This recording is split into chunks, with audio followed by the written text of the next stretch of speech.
Hello everyone. Today we'll study C language for 8051 programming, right?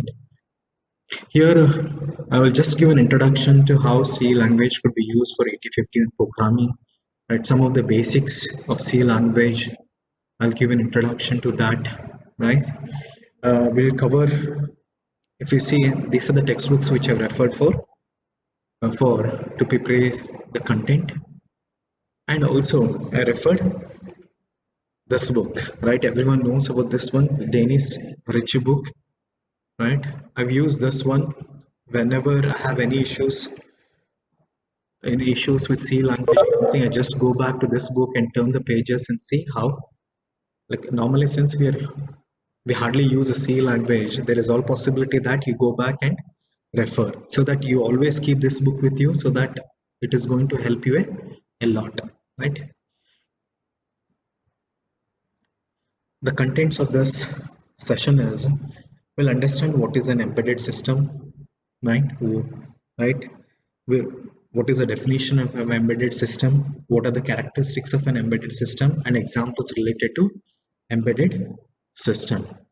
And also we'll study why the C for embedded system language. We'll understand the merits and demerits of the C language, and also we'll understand 8051 C language. Right? When I say 8051 C language, the features which are more specific to 8051. In addition to the specific features of 8051, we'll study the data types of C, the variables, constants, how you declare variables, constants, and also decision control instructions in C. These are the topics what we'll try to cover in this session. Right?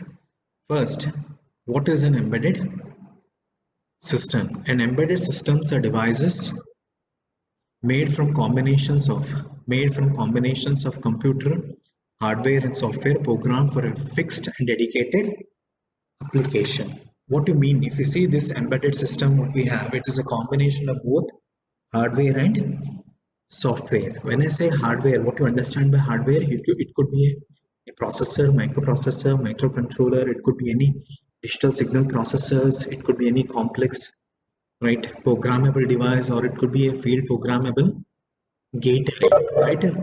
Right? That is our hardware, and software could be your assembly language, any high level language what we have. With the combination of both hardware and software, you program, right, so that that embedded system is performing a fixed and dedicated application here. What to understand by fixed and dedicated application here? If you see one of the examples, what we can have is take an example of a barcode reader, right? What is the functionality of a barcode reader, right? If you go to any shopping mall, right, if you go to any big retail store, there you have a barcode scanner, right? What is the functionality of those barcode scanner is, like, normally where you have a price tag on that, and price tag has a number, and also it has a barcode on that, right? It will scan that, the barcode, maybe you have some black white lines there, the black, right, you have spaces there, right? Right, it will scan those things, it will put a laser light on that, it will scan the barcodes, right, what is there on the price tag, and at that the thing is converted into some text message, it is converted into some decimal number, so that, right, that decimal number is displayed on the computer there. If you see this barcode scanner what we have, the functionality is only that, right, this embedded system what we have, it is performing only the scanning of the barcode, right? If you have a barcode, and if you see this barcode scanner could be used for, like, to track the products, and also for prices, and also check for the stock levels in your godown, right? It is used for those. The barcode could be used here. If you see this barcode scanner what we have, the functionality is just, right, if you have a barcode there, it will scan the barcode, and it will, the equivalent, whatever the equivalent rupees, maybe if it is in rupees, it will convert that into the rupees, and it will be displayed on the computer here. The functionality is only that here, it cannot do any other functionality other than scanning the barcodes there, right? In that sense, right, as I said here, yeah, embedded system perform fixed and dedicated application. Take an example of a fire alarm what we have. If you see, go to any the banks and most of the AC systems what we have, AC rooms, what wherever AC rooms are there, what we have, right? Now you have fire alarm systems are there. And take an example, any the banking rooms what we have where they have maintained many banking softwares, banking servers are there, right? And those servers are accessed 24 by 7. Now this fire alarm, what it does is that it will check for the smoke. Since the servers are accessed 24 by 7, there is all possibility that, right, right, heat could be more here, and because of some reason, right, because of the short circuit or something, there could be fire, right? Because of the fire there could be smoke in the room, right? This fire alarm system, what it will do is, right, it will keep on monitoring if there is any smoke in the room. If there is any smoke, it will raise an alarm, right? And the alarm could be anything. It will, maybe it will raise an, it will right, alarm, like it could be a buzzer, right, right, right. And also it can send a message to an administrator saying that there seems to be some issue because I can sense some smoke in the room here, right, right. You can do that. If you see this, the fire alarm system what we have, the functionality is only what, keep continuously monitoring if there is any smoke in the room or not. If there is a smoke, take some action. The action could be like raising an alarm, or it is sending a message to the administrator, right? Like informing them that there is something wrong in the room, please do take care of it, right? If you see, these are a few examples for an embedded system here, and these are performing fixed and dedicated application, right?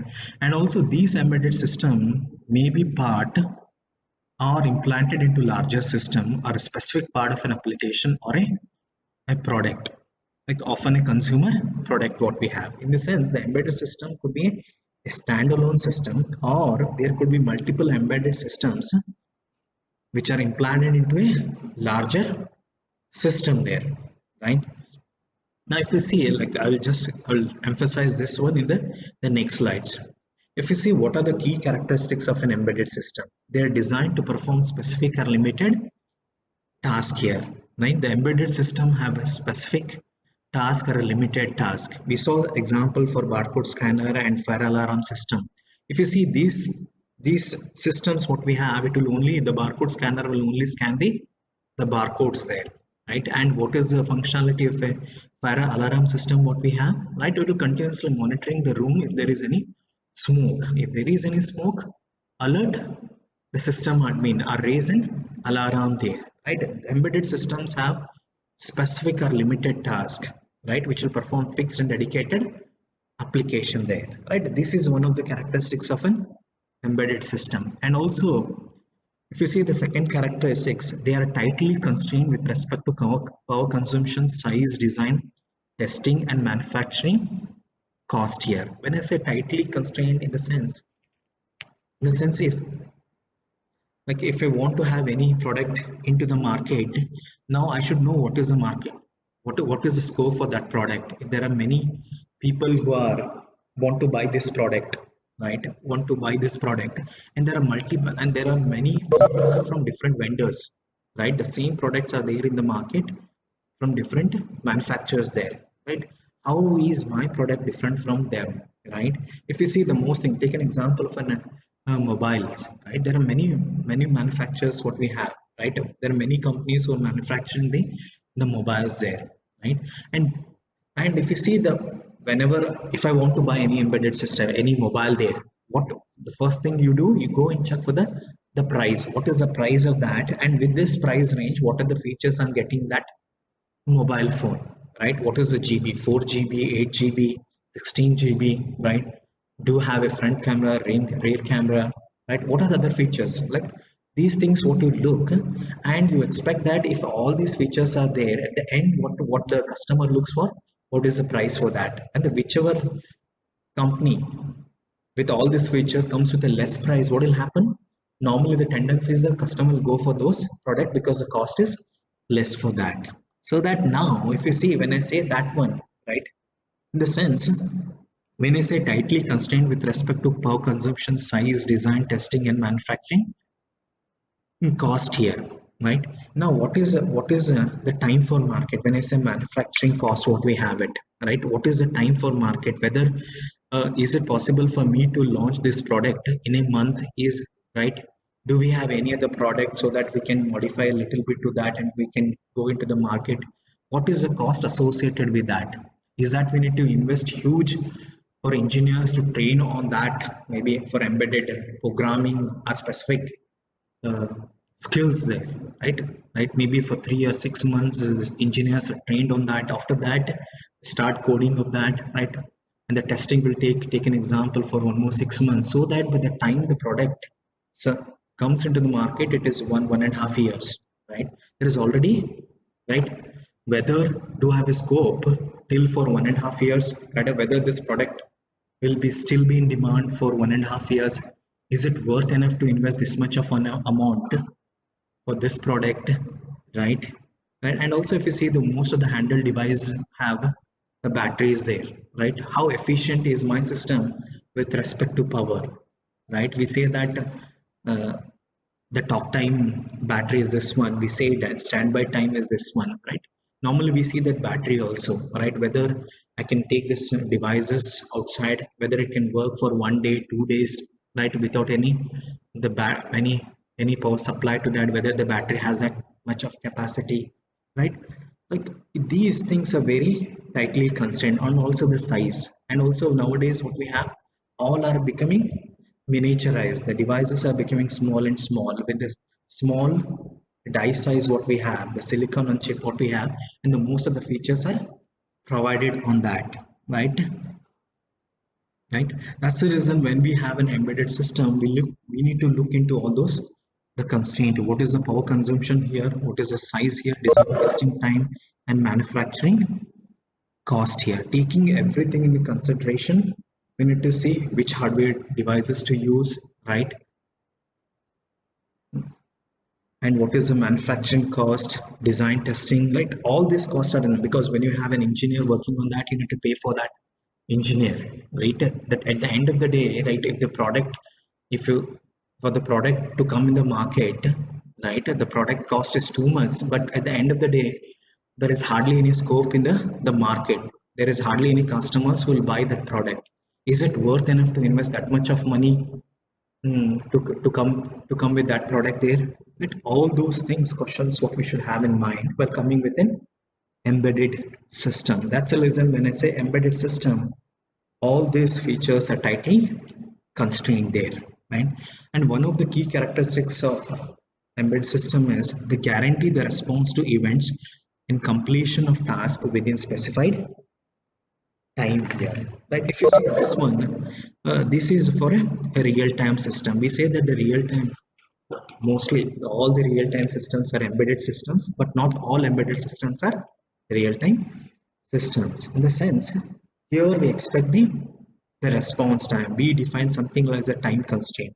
We define something called as a deadline time for that. And let's take an example of a data logging application where we are receiving the data from the satellite for every 2 milliseconds of time here, right? And now what the system which is receiving the data from the satellite needs to be ready to receive the data from the satellite for every 2 milliseconds of time. It means that the whatever the task it is doing, the system is doing, it has to complete that task and be ready and make sure that it is ready to receive the data from the satellite there, right? If you see here, what we have is, if take an example, if the system is unable to, it unable to be ready at 2 milliseconds of time, if you miss that time, what will happen is you may not be receiving those packets from the satellite. Since you're not receiving the data, what will happen there? Take an example of those, the whatever data you're receiving, maybe for a multimedia application, a video on demand, what you have it, right?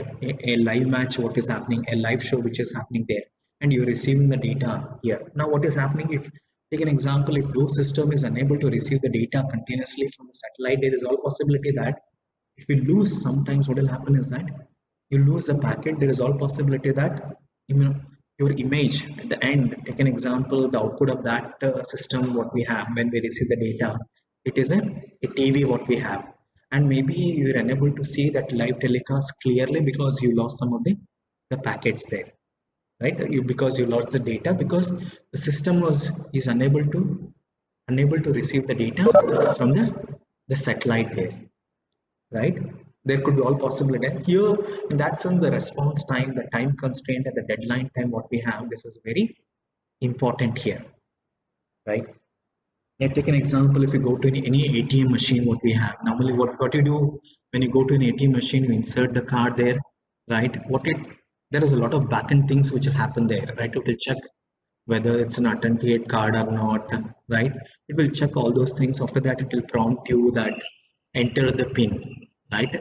Now, what is the response time for the system to show on the screen that now please enter the PIN, right? Please enter the PIN for this one. It will check everything, and in the sense, what is the response time for that? Normally we say it's 3 milliseconds or 10 milliseconds of the time for the system to respond for the customers insertion of card there. That is an event which is taking place, insertion of a card there. For that event, what is the response time by the system? It could be 10 milliseconds, maybe a few seconds. Take an example. Take an example if the response time is around 10 minutes, 20 minutes, 30 minutes, 40 minutes. What will happen there?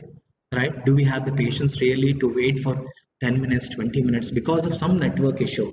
Right? A lot of backend thing which will happen there because maybe there are many customers who are logging into the system, right?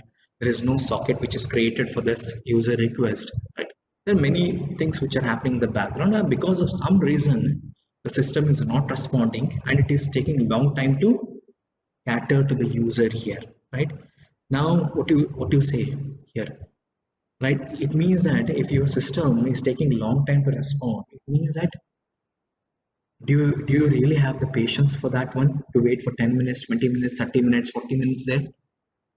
No. Like, ideally, if you see what is the average response time for this one, maybe for 10 milliseconds, maybe 15 milliseconds, right? It means, but for every transaction, if it is taking more than 10 milliseconds, more than a minute, more than 10 minutes, what will happen? It means that the objective for which the system has been designed is not fulfilled there, right? Right?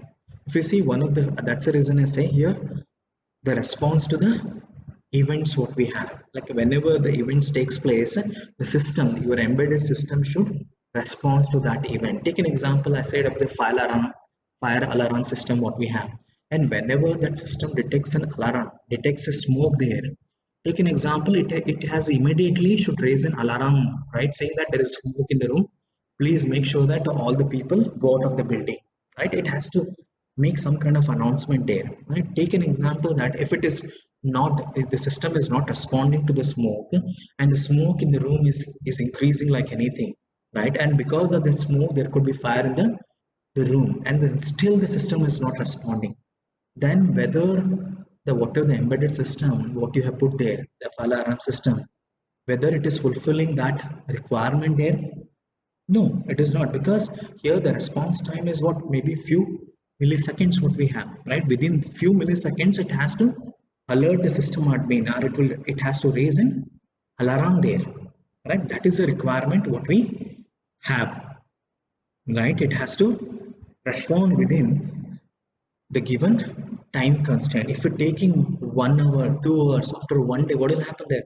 There could be fire in the room, and the entire whatever the products, the systems, the computers, whatever you kept in the room, like it get destroyed there, right? It means that the embedded system, when we have put that fire alarm system, there is a time constraint associated with that, right? It has to fulfill the time constraint, for any event which is taking place there, right? You understand this one? These are the key characteristics of an embedded system. As I said here, they perform specific tasks, and they have a very tightly constraints like power consumption, size, and the cost here. And also the embedded systems will make sure to provide the response within a desired time constraint time. And again, depending on your applications, the response time could be different, could be different there, right? Normally we have something called as hard real-time systems and soft real-time system. When I say soft real-time system, there is little flexibility, it's little relaxation with the response time there, right?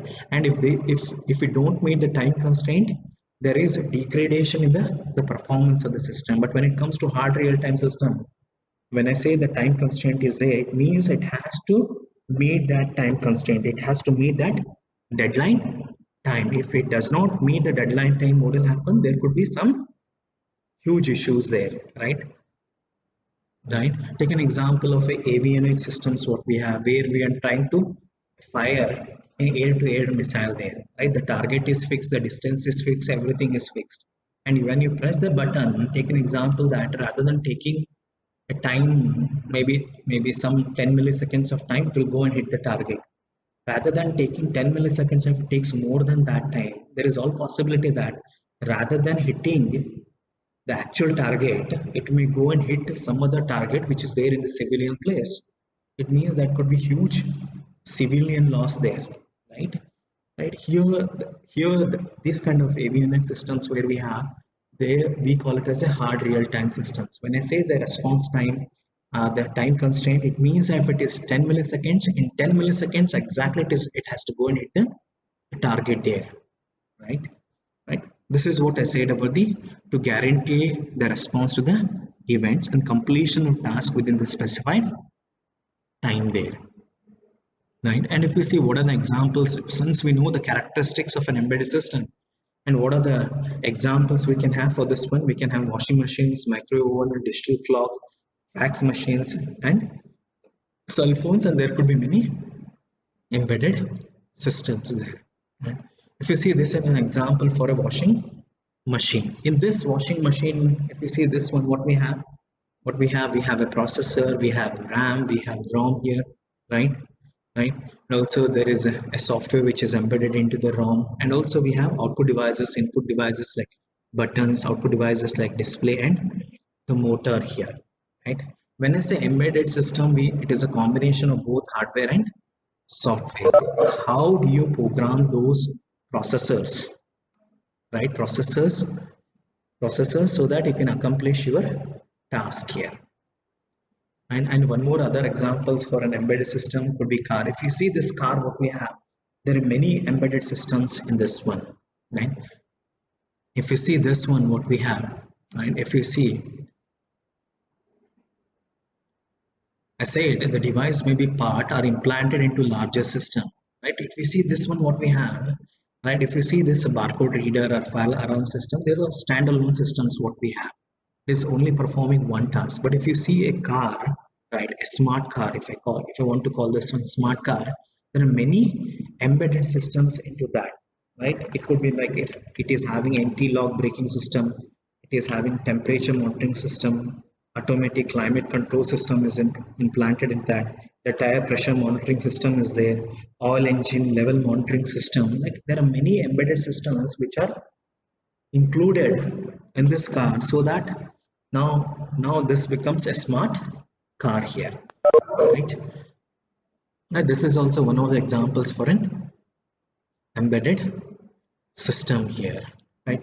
And also if you see programming for embedded system, right? Embedded system consists of both hardware and software here, right? We have a processors, we have input output devices, right? We have different components what we have the same, and also we have a software here, right? Right. And all these devices are programmable. I say even hardware, when I say processor, I say it could be processor, microcontroller, a FPGA, right? A complex programmable device, or any digital signal processing processors, we can have it there, right? Right. We have all this hardware, right? And since these processors or the devices what we have needs to be programmed in a such a way that it will perform some specific task there, right? If you see in the sense, there has to be a software. In the sense, both hardware and software have needs to be tightly constrained here, right? You take an example that you using some kind of a hardware or the motherboard has different board which is rich in lot of features there, but if a software is very poor, to access those features, it is of no use there, right? Right. That's the reason the software should be selected in such a way that so that I have an access to all the hardware peripherals what we have it on the system there, right? That's in that sense, programming for embedded system is different for programming for normal any other, maybe for any other applications. Take an example for web applications what we have, we hardly need to know the features of the hardware there, right? Because those applications what we have, these are platform independent, right? Take an example, the applications what we develop, maybe a media player applications, a gaming applications what we have it there, right?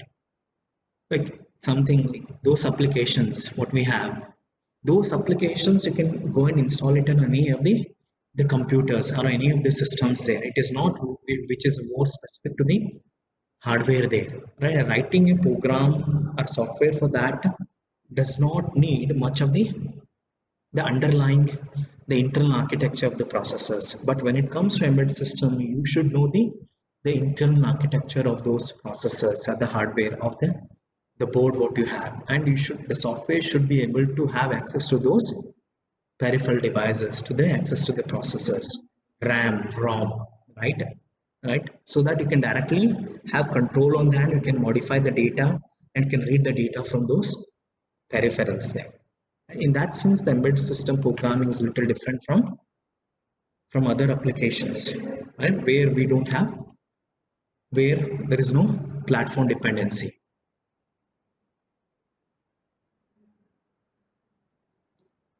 Now, why C language? Why we should use the C language here? Now if you see in the C language, right, one of the, if you see that we have written a lot of programs in 8051, and all the programs what we have written is only on assembly language programs what we have. When I say assembly language program here, if you see how we started is first we studied all the instruction set, what are the data transfer instructions, arithmetic instruction, logical instructions. We studied all the instructions, right? And what is the size of the registers, the peripherals, the timers, right? Serial ports, serial, how to create a serial communication, right? In the sense we studied all those things in detail there in order to write a program in assembly language, right? It means that if I want to write an assembly language program, the first thing what you should know is the internal architecture of that processor there, right? Right, in the sense, take an example that in order to write your first program, the first thing is you should know the internal architecture and the instruction set which is provided for that architecture. You should know that. Once you know that, then only you can write program in assembly language program, assembly language there. But when it comes to C, here if you see the, normally if you see in the C, it's more of a high level language what we have. It is not something which is dependent on the, the underlying processors or the underlying hardware there. Right? In that sense, the C is little. When you go for C language, it is much easier, right? That is the reason I've written it as the C language is easier and less time consuming to write in C than assembly, because the assembly requires a lot of efforts, because you should know the internal architecture and also the instruction set which are provided with that processors, right? Then only you can write the assembly language program there.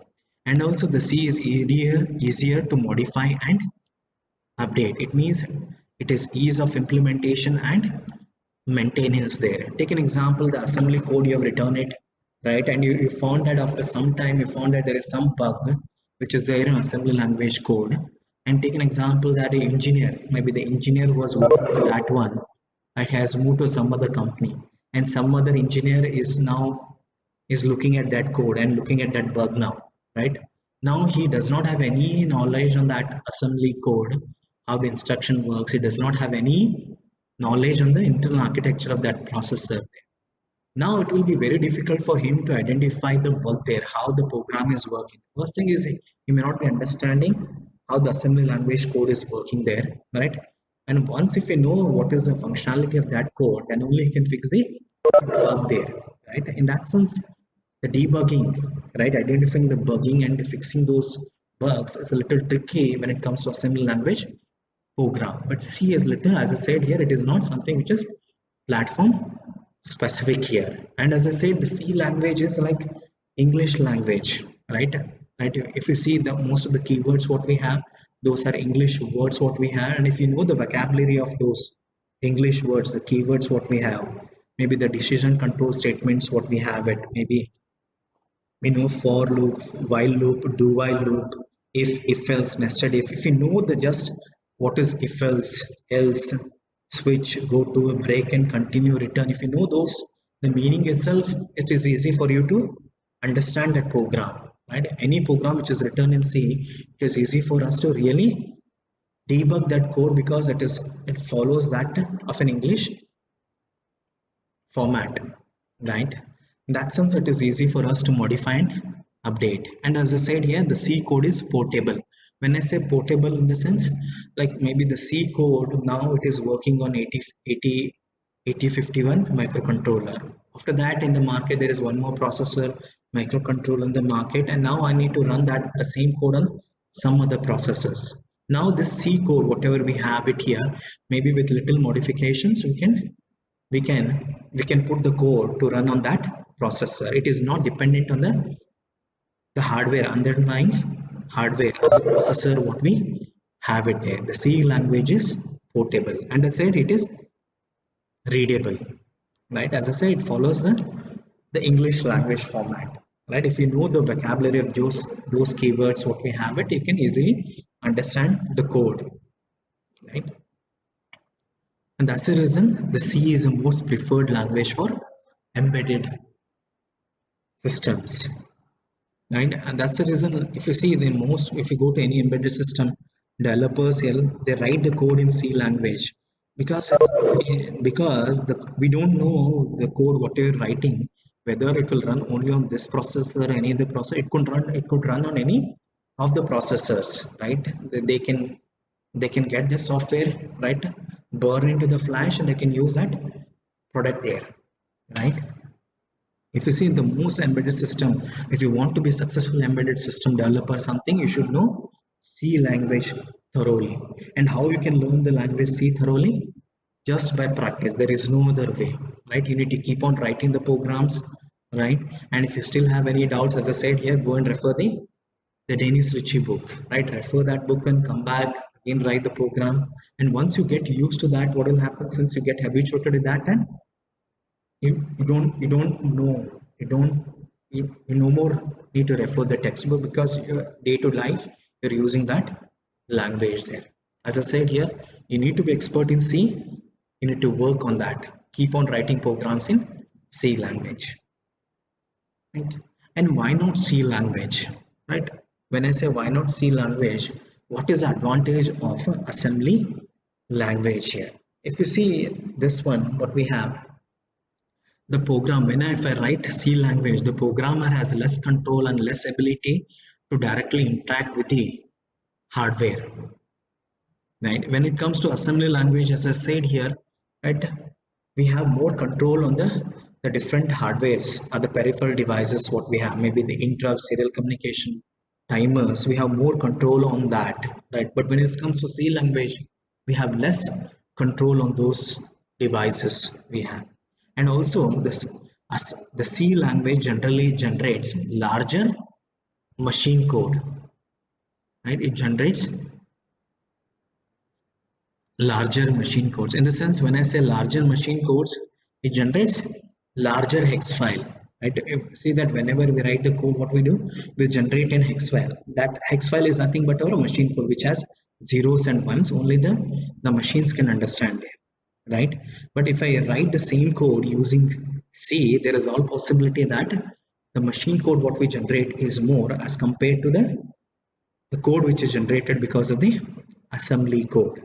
As we know that when I said here, embedded systems have tight constraint, in the sense we have limited ROM there, we have limited RAM there. Take an example, and the code memory is also limited there. When all the resources are very limited when it comes to embedded system, having more hex code, what will happen is there is all possibility that the memory requirement is more at that time. If I increase the memory cost, what will happen there? there could be all possibility that my product cost will also increase because you're having more memory there, right?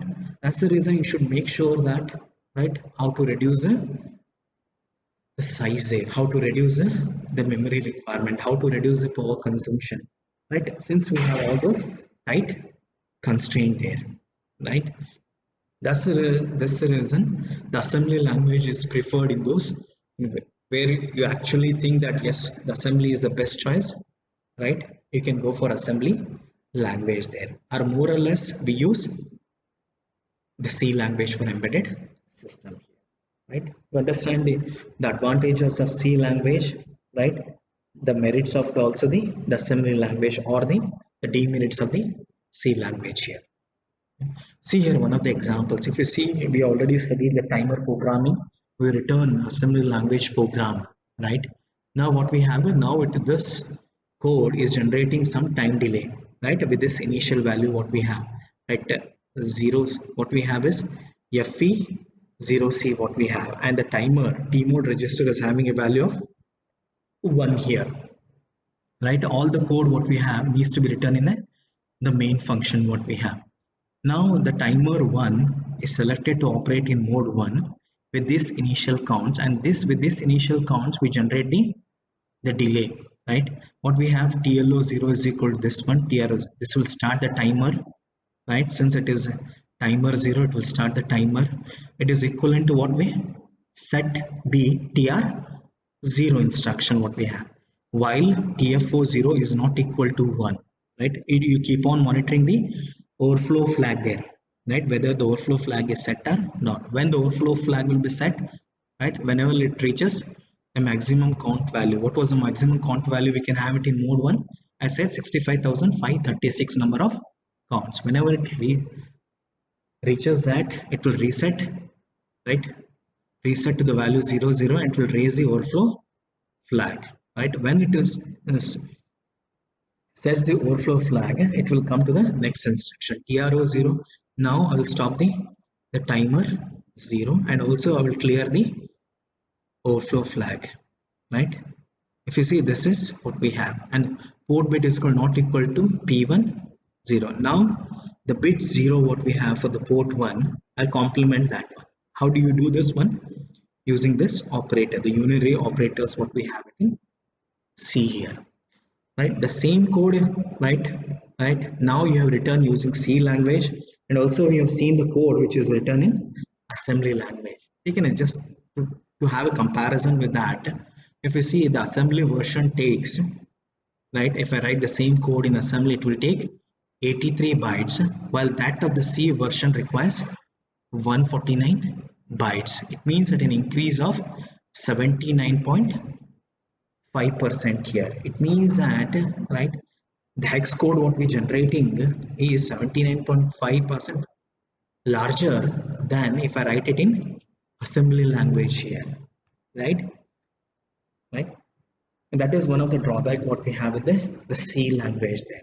But that's the reason you should know here. That's the reason you should know which data types are you using it, right? Take an example. Most of the things we use characters, right? Instead of characters, if we use ints, there is all possibility that the hex value is greater there, right? It is greater there. That is, in that sense, selecting data types is also important while writing the C program, because it will, at the end, it will impact the size of the hex code or the machine code what we generate, right? Now if you see what we have, as I said here, this we have a compilers. If I want to write the C program for 8051, we have compilers for that, right? Now what the compilers will do is it will convert the C language, which is a high level language, into a machine code, and the machine code is nothing but as the hex file which contains zeros and ones, and which the only machines can understand there, right? And if I'm writing an assembly code, what we have, you should have an assembler, and it will convert the assembly language to the machine code. And there are compilers which will convert the high level language to the assembly code, right? Again, the assembler will convert the assembly code to the machine code. And if I want to write any 8051 programming using C language, right? Normally the vendors will provide they'll provide one header file, right? A rig51.header file. That header file needs to be included, right? It is provided with the 8051 compiler, and that file needs to be included if you want to program for 8051 microcontroller. Now let's see some of the data types or which is more specific to 8051, right? If we see what are we studied different data types. We studied unsigned character, signed character, unsigned int, signed int, right? We don't know about all this things, right? Some of the data types which are specific here, what we have is yes bit, bit, and SFR. Yes bit is 1 bit, a bit is also 1 bit, and SFR is 8 bit. The yes bit is used for SFR bit addressable only, right? The special function register bit addressable, and bit is used for RAM bit addressable. And what are the bit addressable location we have? 20H to 2FH. And what are this SFR? This is byte address. The byte address from ATH to FFH, what we use it. If we see, we'll study some of the specific things which are specific to 8051. We know what is data type. Data type is something we use to store data, right? Here we try to create a variable of some type, maybe int type, the character type what we have, unsigned characters, signed int, like different data types what we have it, right? We have floats, floating point numbers, double, right? We have different data types here, right? And data types is used to create variables of that type, right? Now the data type bit can be used to declare variable that reside in 8051's bit addressable location. What is the 8051 bit addressable location? We studied the 8051 internal RAM organization, and which are the memory locations which are both byte and bit addressable? 20H to 2FH, right? It is used to declare variables which are residing in 20H to 2FH memory locations here.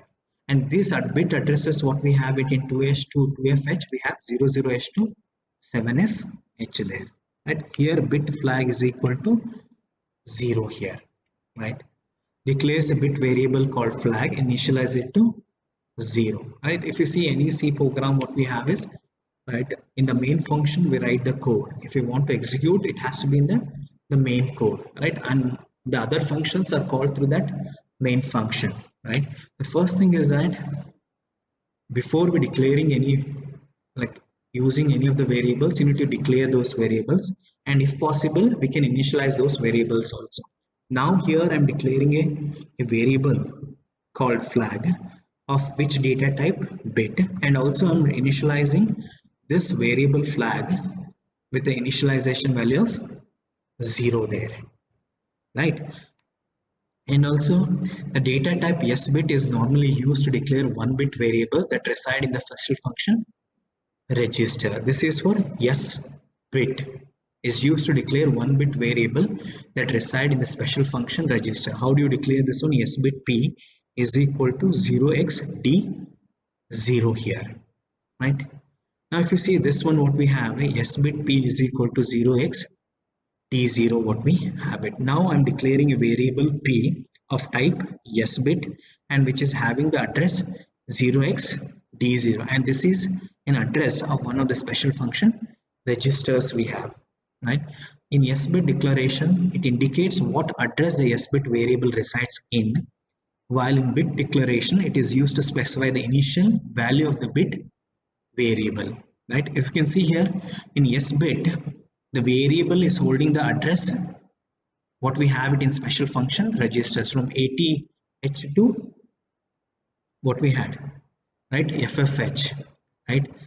Bit variable that reside in the special function registers what we have, right?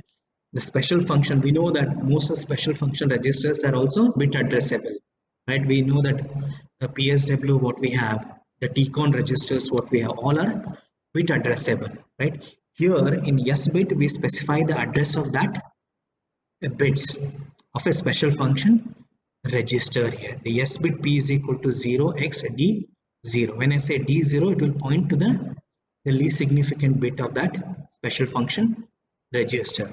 But when I say bit here, it is nothing but it is the initial value of that variable. When I say S bit, it is the address of that bit in special function register.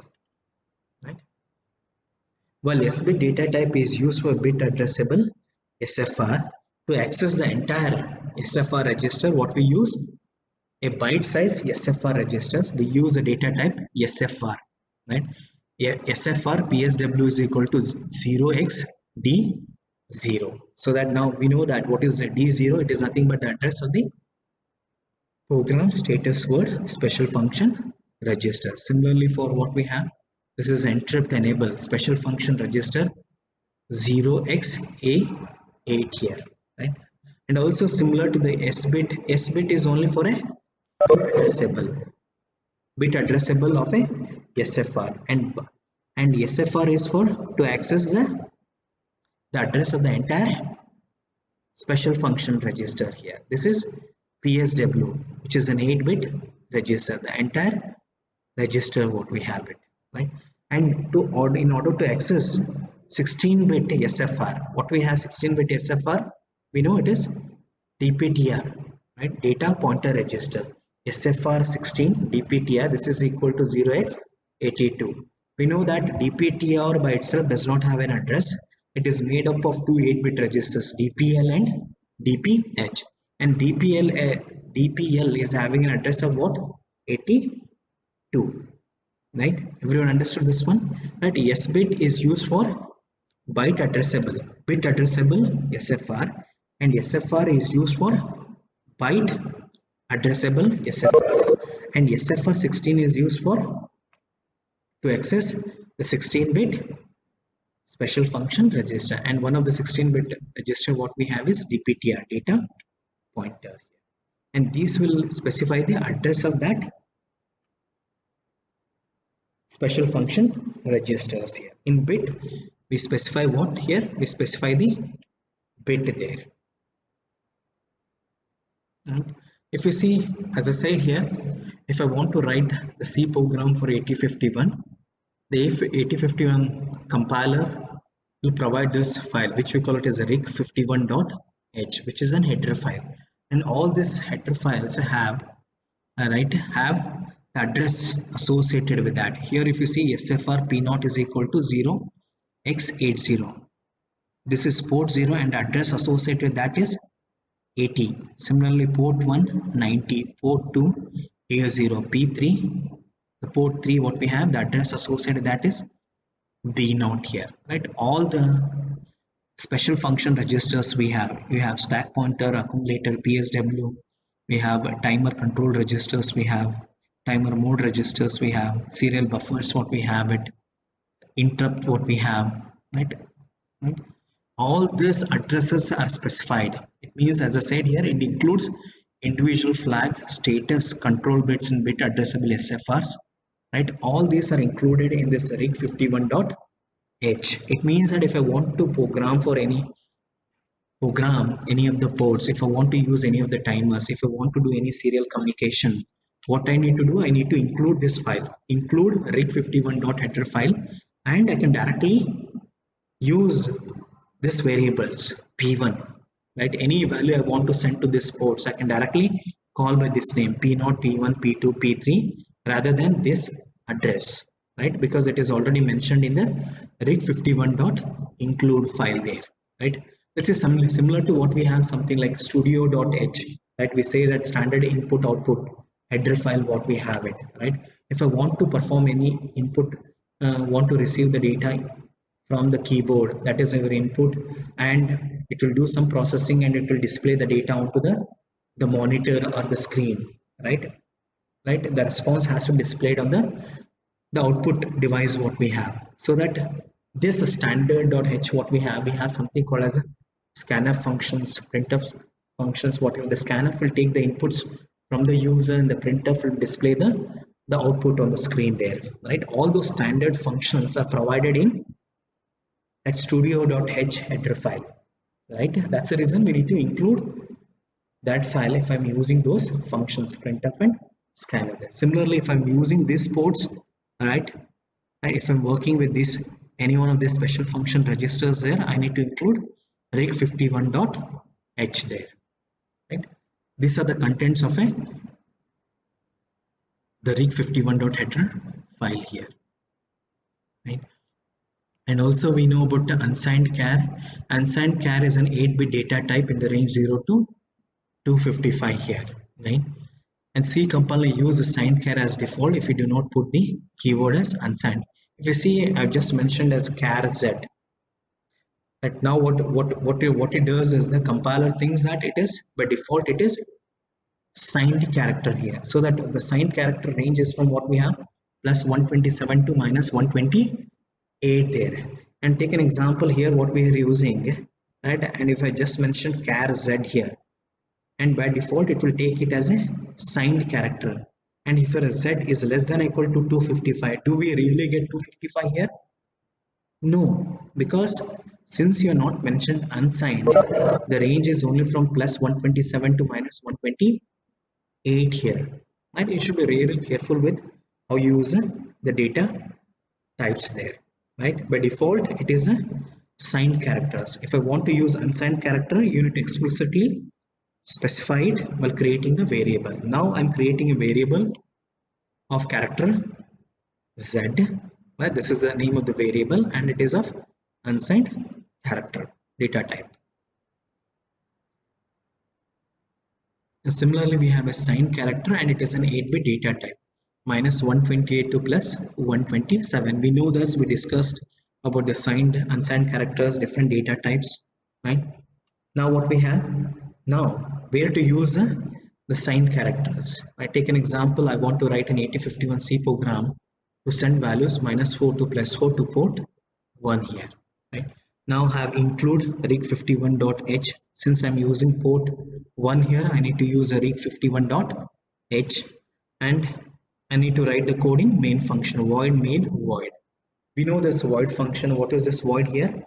Void, it says that the return value is void. It is not returning any the values there, right? That's the reason we used void here, right? And when I say void main, it means that this function, the main function, is not taking any parameters also there. That's the reason we return it as void main. If it is taking the parameters, maybe some of the parameters which are of int type, we declare that as an int function name, right? Here this function is not taking any parameters, at the same time it is not returning any parameter, any returning any values there. That's the reason it's void main void, right?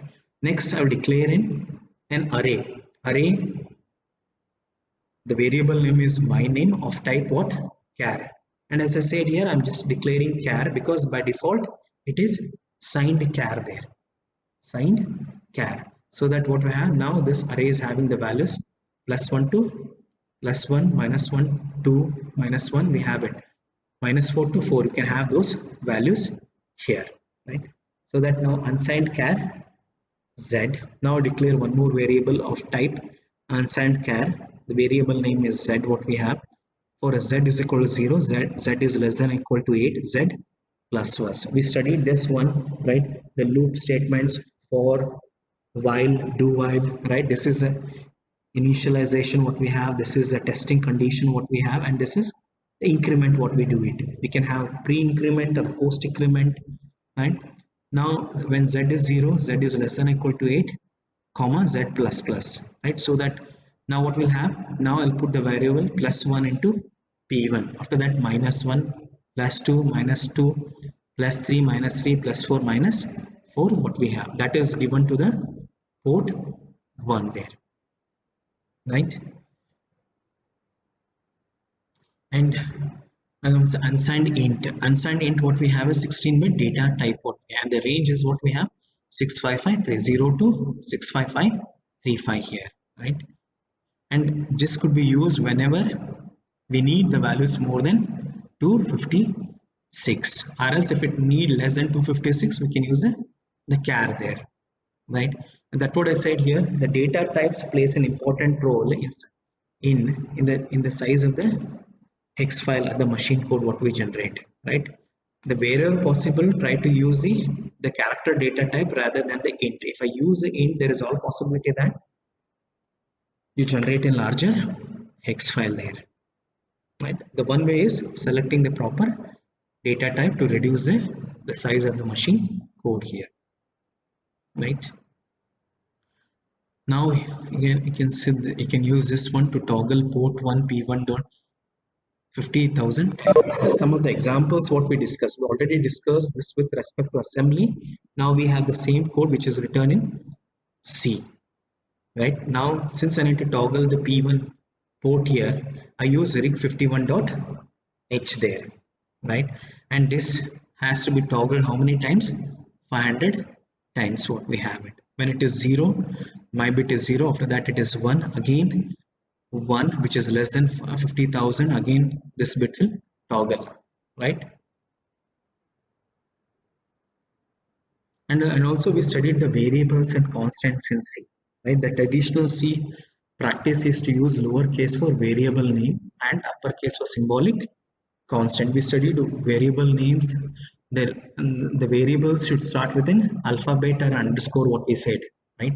Underscore is also considered as one of the alphabets there. If you see most of the library variables what we have that will start with underscore.